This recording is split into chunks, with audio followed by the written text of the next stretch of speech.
आज के बाद मुझसे तमीज से बात करना। मैं अब सिर्फ तुम्हारी दोस्त नहीं हूँ, तुम्हारे बड़े भाई की बीवी भी हूँ। कोई हम नवाई क्यों रास नहीं। जब औरत की तलाक हो जाती है ना तो लोग उसके दुख से ज्यादा उसके माजी के किस्से गिनने शुरू हो जाते हैं।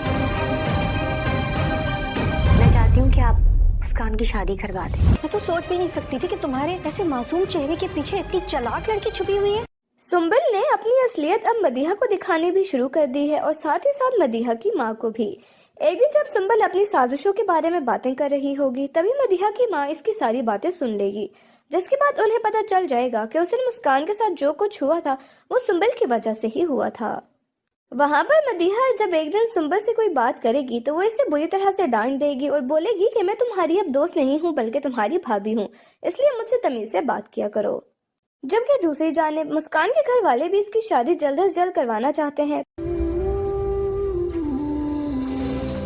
आज के बाद मुझसे तमीज से बात करना। मैं अब सिर्फ तुम्हारी दोस्त नहीं हूँ, तुम्हारे बड़े भाई की बीवी भी हूँ। कोई हम नवाई क्यों रास नहीं। जब औरत की तलाक हो जाती है ना तो लोग उसके दुख से ज्यादा उसके माजी के किस्से गिनने शुरू हो जाते हैं।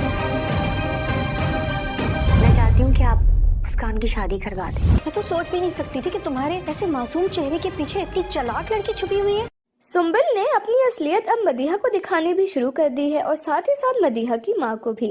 एक दिन जब सुंबल अपनी साजिशों के बारे में बातें कर रही होगी तभी मदीहा की माँ इसकी सारी बातें सुन लेगी, जिसके बाद उन्हें पता चल जाएगा कि उस दिन मुस्कान के साथ जो कुछ हुआ था वो सुंबल की वजह से ही हुआ था।